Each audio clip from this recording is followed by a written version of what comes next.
저희가 몸을 담고 있는 이 개신교, 이 개신교는 구교인 카톨릭에 저항해서 새롭게 나온 그러한 기독교입니다.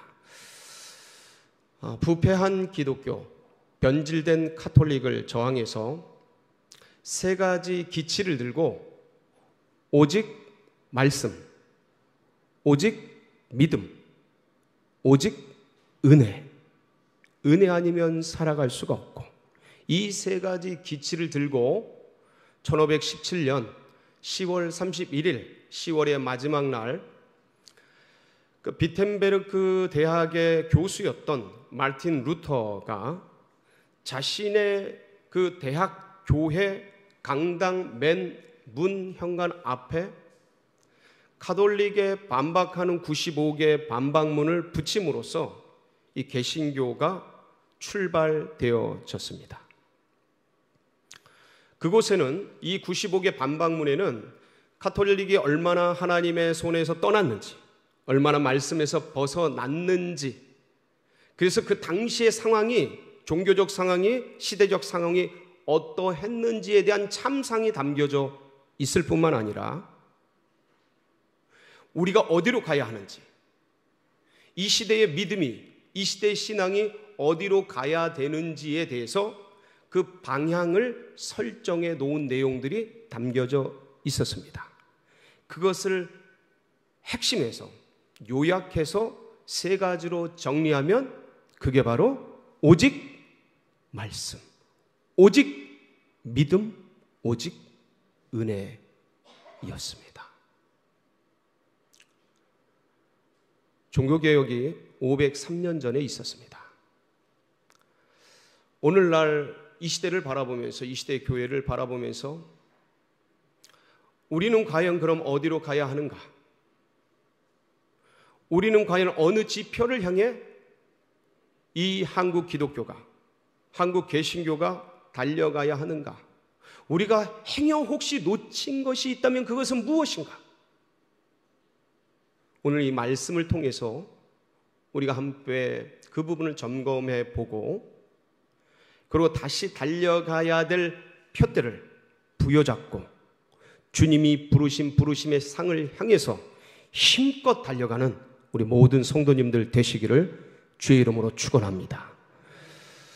오늘 이 말씀은 예수님과 율법사의 대화 속에서 나온 비유의 이야기입니다. 한 율법사가 찾아왔습니다. 예수님께 물었습니다. 선생님, 영생 얻는 길은 어떻게 해야 합니까? 그때 주님이 뭐라고 말씀하십니까? 율법에는 어떻게 되어 있느냐? 그때 이 율법사가 이렇게 대답합니다. 예, 힘을 다하고 생명을, 목숨을 다하고 뜻을 다하고 그렇게 주 너희 하나님을 사랑하라 하셨고, 또 내 이웃을 내 자신과 같이, 내 몸과 같이 사랑하라 하셨나이다. 신명기 6장 5절이죠. 레위기 말씀입니다. 이 말씀을 들은 예수님께서는 옳도다, 너도 그와 같이 하라. 하나님 사랑, 이웃 사랑이 율법의 전부이고 영생 얻는, 생명 얻는 길인 것을 주님이 옳다고 말씀해 주시면서 그와 같이 하라라고 율법사에게 얘기를 해 주셨습니다. 그때 율법사가 한 걸음 더 나갑니다. 주님, 그러면 제 이웃은 누구입니까? 그 율법사는 똑똑한 사람이고 박식한 사람이고 율법에 정통한 그런 연구가 아니겠습니까? 신학자이죠, 오늘날로 말하면. 주님께서 그러한 사람에게 신학적으로 이웃은 A는 B고 B는 C다, A는 C다 라고 논리적으로, 신학적으로, 변증적으로, 철학적으로 그렇게 말씀하신 것이 아니라 그 율법사를 향해 얘기했던 말씀이 바로 우리에게 너무도 잘 알려져 있는 선한 사마리아인의 비유입니다. 그러니까 어떤 철학보다, 어떤 신학보다, 어떤 논리적인 결론보다 이 비유 한마디, 주님 안에 있는 이 말씀 한마디, 이야기 한마디, 마치 동화 같은 얘기 아니겠습니까? 이 얘기에 영혼이 녹아나는 거예요. 심령이 녹아나는 거예요. 사랑하는 성도 여러분, 누군가에게 영생 얻는 길이 무엇입니까? 라고 질문을 받는다면, 물음을 받는다면, 신은 이거고, 기독론은 이거고, 성경론은 이거고, 교회론은 이거다, 이런 것보다 내 안에 경험된 하나님께 대한 그 간증 한마디, 삶으로 익어나온 내 삶의 체험 한마디, 내가 배우고 익힌 이 시 한마디, 고백 한마디, 말씀, 경험 한마디가 그 영혼을 녹이고 그 영혼을 감동시키는 은혜의 역사가 있는 줄 믿으시기 바랍니다. 그 간증과 고백이 우리 안에 있습니다. 주님이 사마리아인의 비유를 쫙 얘기하십니다. 30절에 보면 한 남자가 등장을 합니다. 우리 30절 말씀 한번 읽어보겠습니다. 시작. 예수께서 대답하여 이르시되 어떤 사람이 예루살렘에서 여리고로 내려가다가 강도를 만나매 강도들이 그 옷을 벗기고 때려 거의 죽은 것을 버리고 갔더라. 여러분, 이 말씀 속에는 이 어떤 사람이 유대인 남자라고 기록되어 있지는 않습니다, 자세하게. 그러나 주님은 그 어떤 사람이 유대인 남자인 것을 상정하고 시작을 하십니다. 이 사람이 예루살렘에서 여리고로 내려가는 길 가운데서 사건이 생깁니다. 여러분, 이 사건의 배경은 이스라엘의 지리적 환경을 이해하면 좀 더 깊이 있게 심층적으로 이해가 됩니다. 예루살렘에서 여리고로 내려갔잖아요. 여러분, 예루살렘은 해발이 770m에 있는 고산지대에 있는 도시입니다. 세계 유수의 도시죠. 그럼 반면에 이 여리고는 요단강 바로 곁 지하, 그러니까 해저 250m 지점에 있는 도시입니다. 역사적으로 오래된 도시입니다, 이 여리고도. 그러니까 해발 770m, 해저 250m, 표고차가 1000m가 넘는 이 두 도시 간의 거리는 약 25km 내외입니다. 짧은 거리에 있는 두 도시 사이에 표고차가 1000m가 넘으니까 이거는 여리고에서 예루살렘으로 올라가는 길은 등반이요, 예루살렘에서 여리고로 내려가는 길은 아주 위험하기 짝이 없는 그러한 길인 것입니다.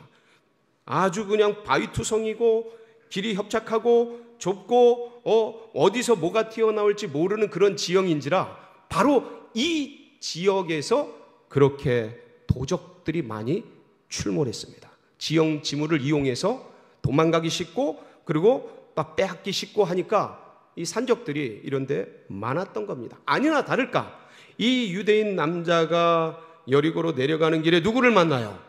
도적을 만났습니다. 산적을 만났습니다. 인정사정이 없습니다. 아마도 저항을 했던 것 같아요. 이 남자가 이것만은 안 돼 하고 저항을 했던 것 같아요. 왜냐하면 죽도록 맞았다. 말씀을 보면 죽도록 맞았다고 되어 있습니다. 그러니까 이게 그냥 반항하지 않고 곱게 줬으면 두둥겨 패지는 않았지 않겠습니까? 근데 안 뺏기려고 몸부림치다가 흠씬 맞은 겁니다. 죽도록 맞은 겁니다. 옷까지 홀라당 뺏겨갔어요. 소유물을 다 가져갔어요. 피투성이가 된 채 널브러져서 던져버렸어요. 그렇게 그냥 두면 이거 시간이 가고 세월이 가면 저녁이 차가워져서 이 사람들 이게 피 흘리고 그러면 죽는 거 아니겠습니까? 근데 마침 그때 누가 지나갑니까? 31절에 보니까 마침 한 제사장이 지나가게 되었어요. 그러니까 내려가는 길이에요. 그러니까 아마도 이 제사장은 예루살렘에서 그 성전 봉사의 일을 마치고 이제 여리고나 아니면 자기 어떤 일을 보러 내려가는 길이었겠죠. 가는 길에 아니 저쪽에서 보니까 허연 시체가 누워 있는 겁니다. 보면 뭐라고 되어 있냐면 마침 한 제사장이 그 길로 내려가다가 그를 보고, 그를 어떻게 하고요? 보고 알았어요. 피하여 지나가고, 의도적으로 피해서 절적 멀찍이 지나가 버리고 말았습니다. 아무도 굉장히 급한 일이, 또 다급한 일이, 어떤 어려운 일이 있었던 것 같습니다. 그 살 기회를 놓치고 말았어요. 근데 다행히 또 한 사람이 지나가게 됐습니다. 32절이죠. 그 누굽니까? 한 레위인이 지나가게 됐어요. 근데 너무나 안타깝게도 이 레위인조차 보더니 제사장하고 똑같이 피해서 저쪽으로 해서 도망치듯이 지나가 버리고 말았습니다. 이렇게 죽는가 했는데 참 하나님의 크신 은혜 속에서 사람이 피할 길이 있다고 한 사람이 지나가게 됐어요. 그 사람이 누굽니까? 사마리아인. 사마리아인이 지나가다가 보니까 사람이 누워있는, 피투성이가 된 채 누워있는 거예요. 그래서 흑 하고 다급하게 가까이 가서 보니까 누구예요? 남자예요.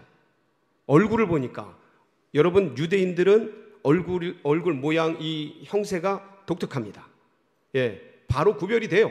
그래서 다가가 보니까 유대인인 거예요. 근데 누구라고요? 이 사람은 사마리아인. 이 피투성이가 된 채 눕혀져 있는, 시체가 되어 있는 듯이 눕혀져 있는 이 사람을 가까이 봐서 봤더니 숨을 쉬고 있는 거예요. 숨을 쉬고 있는 거예요.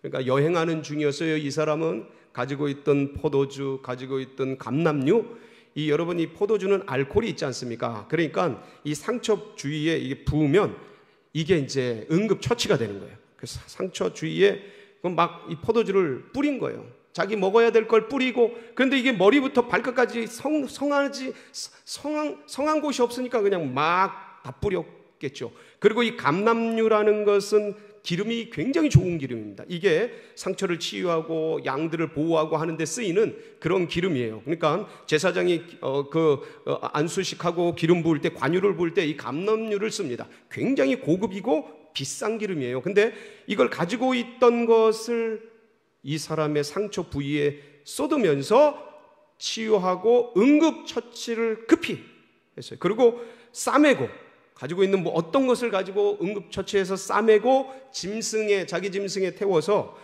주위를 둘러본거리다가 알고 있는 그 주막을 향해 쏜살같이 달려가서 그 주막에 당도하게 되었습니다. 그리고 그 주막 주인에게 잘 돌봐달라고 부탁을 하고 정성껏 간호해달라고 부탁을 했습니다. 그리고 이제 지친 몸 아니었겠습니까? 여행자이니까, 여행자는 어디 가나 그렇게 좀 하루 종일 걸으면서 쉽지 않지 않습니까? 그렇게 하룻밤을 자고 다음 날 되어서 떠나면서 환자의 상태를 돌아보고 그 주인에게 2데나리온을 주면서, 여러분 이 1데나리온은 노동자의 하루 품삯입니다. 그러니까 그냥 어림잡아서 한 10만 원, 15만 원 이 내외가 되겠죠. 그 2데나리온, 그러니까 한 20만 원에서 30만 원 되는 작지 않은 돈입니다. 여행자에게 그 돈을 주인에게 주면서 이 사람을 잘 돌봐주고, 그리고 혹시나 돈이 더 들어가면, 비용이 더 들어가면 내가 오는 길에 들러서 그 비용을 지불할 테니 잘 좀 돌봐주시오. 그리고 자기 길을 가게 됩니다. 주님이 묻습니다. 이 세 사람 중에 강도 만난 자의 이웃은 누구이냐? 여러분 이 질문은 아이에게 해도 다 알아듣고 맞출 수 있는 질문입니다. 당연히 사마리아인이죠. 자비를 베푼 자이죠. 근데 너무나 당연한 이 말씀을 주님께서 어린아이도 알아들을 수 있는 이 말씀을 주님이 하시는 이유가 무엇일까요? 예수님께서는 겉에는 선한 사마리아인처럼 헤세드, 자비를, 인애를 베풀며 살아가라 라는 말씀을 하심과 동시에 그 시대의 제사장들, 레위인들, 사두개인들, 바리새인들, 율법사들, 서기관들을 향한 맹렬한 가슴 터지는 그 시대를 향한 아픈 송곳으로 찌르는 듯한 책망과 내막의 말씀을 진행하고 계셨던 것입니다. 여러분, 사두개인들이 누굽니까? 바리새인들이 누굽니까? 레위인들이 누굽니까? 제사장들이 누굽니까? 그 시대 모든 종교 권력을 다 가지고 있었던, 지금으로 말하면 기독교 아닙니까? 그 당시의 기독교, 예수님이 몸담았던 그 유대교,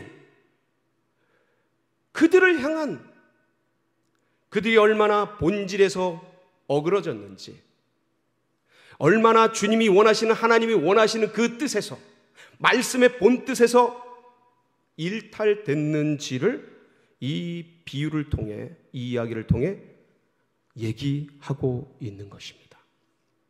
사실은 여러분, 레위인과 제사장은 율법의 저촉을 받는, 법률의 저촉을 받는 그런 직분입니다. 그래서 사실 어떤 면에서 야, 어떻게 그냥 지나갈 수가 있지?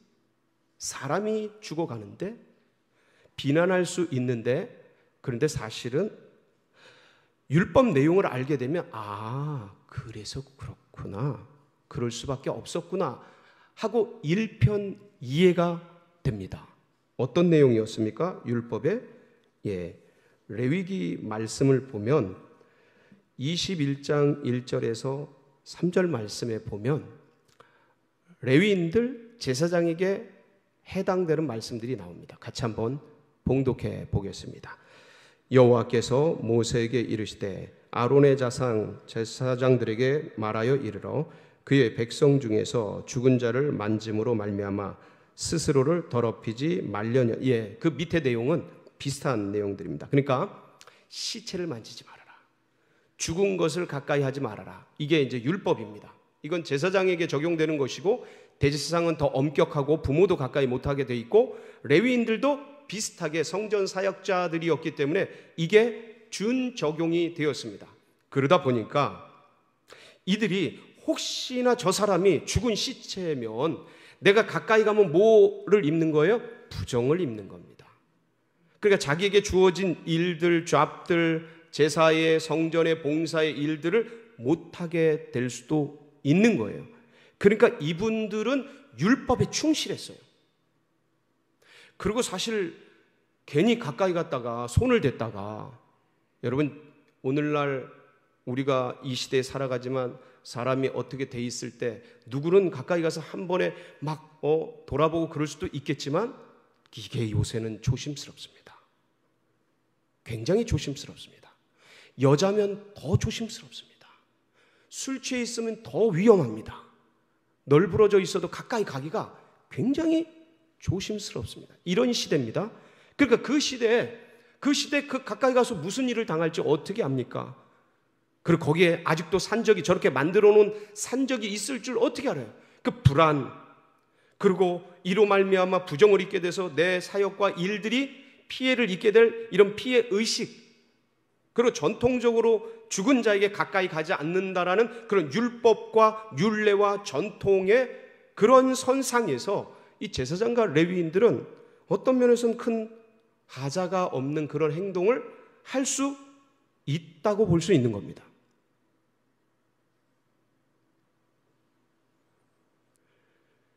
저런 유대인들은 저렇게 맞아 죽어도 싸 라고 그렇게 취급할 수 있는 이 사마리아인이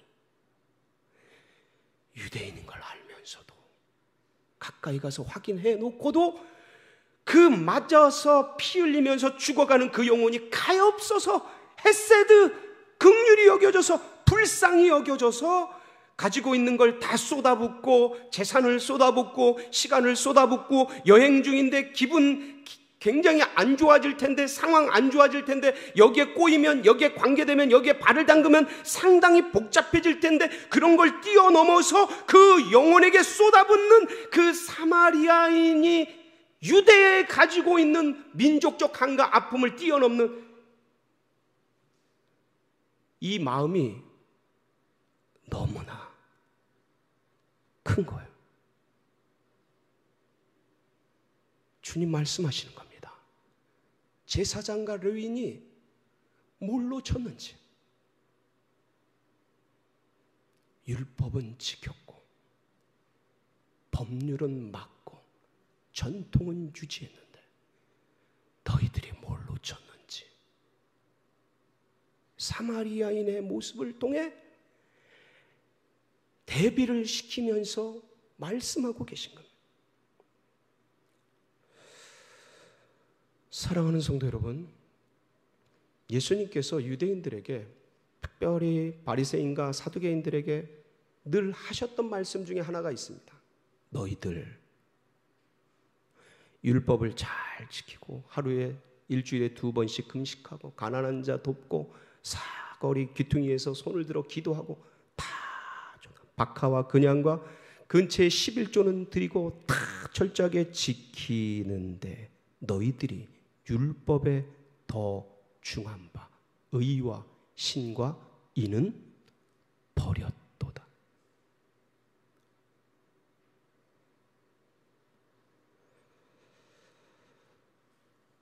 혹시나 이 시대 속에서 우리도 이런 우를 범하지 않을까? 사랑하는 성도 여러분, 이 시대는요, 코로나19라는 강도를 만났어요. 우리 이웃들이, 이 사회가, 이 민족과 이 세계 열방이 코로나19라는 엄청 센 강도를 만났어요. 얼마나 터지고 맞았는지 100만 명이, 110만 명이 넘게 죽어가고 수많은 사람들이 감염이 되어서 병원 신세 있고 두려워서, 힘들어서, 어려워서 그런 상황 가운데 온 세계가 던져져 있어요. 얼마나 이 코로나19의 이 강도가, 경제적인 이 폭행이 강력한지 처처마다 아우성, 자영업자들 이 겨울을 어떻게 나야 되나? 기업인들 이번 겨울이 얼마나 추울까? 아주 몸서리치면서 보이지도 않는 그 캄캄한 앞에 좌절과 아픔과 고통 속에 던져져 있어요. 얼마나 아픈지 이 주먹이, 이 코로나19의 이 몽둥이가 얼마나 고통스러운지. 여러분 여기 지금 앉아 계시지만 거리두기 하면서 앉아 계십니다. 예배 상황 속에서도 사람들이 다 거리두기하고 멀리 떨어져 있고 손도 못 잡고 얼굴 한번 제대로 보기도 어렵고 말 한마디 제대로 나누기도 힘든 멀찌감치 거리두기를 하는데, 이 시대가 가뜩이나 외로운 시대인데 더더군다나 이 코로나19로 한 방 맞으면서 더 멀어지니 사람마다 외롭고 쓸쓸하고 고독하고 힘들고, 교회를 한번 제대로 나올 수 있는지, 소모임을 제대로 한번 할 수 있는지, 다들 너무나 고통스러운 상황 가운데 던져져 있어요. 이 시대가, 우리의 이웃들이. 근데 자칫 잘못하면 우리 믿음의 백성들이 제사장과 레위인처럼 아유 조심해야지, 피해가야 돼, 우리 잘못하면 우리가 더 큰 피해 입어, 우리가 잘못하면 더 오해받아, 조심해야지 라면서 우리만의 세계로 자칫하면 그렇게 될 여지가 굉장히 큰 상황 가운데 놓여져 있는 것입니다. 이때 과연 우리 교회는, 우리 성결교단은, 우리 교우들은 어떤 교회가 되어야 하는가? 어떤 교단이 되어야 하는가? 어떤 성도가 되어야 하겠습니까? 우리도 아프죠. 우리도 힘들고 우리도 고통스럽고, 그러나 우리가 먼저 손을 내밀어 강도 만난 이 시대를 만져주고, 우리 교회가 먼저 손을 뻗어 고통당하는 이웃들의 마음을 만져주고, 우리 교단이 손을 뻗어 아픔당한 이 사회에 위로를 전하고 함께 끌어안고 이 길을 걸어간다면, 바로 우리 교회가 선한 사마리아의 교회가 될 줄 믿습니다. 사랑하는 성도 여러분, 종교개혁 주일, 우리가 잊은 것이, 놓친 것이 무엇인가 다시 한번 돌아보면서 주님의 이 말씀, 사랑 가슴에 품고 달려갈 길을 달려가는 큰 은혜가 있으시길 축복합니다. 같이 기도하시겠습니다.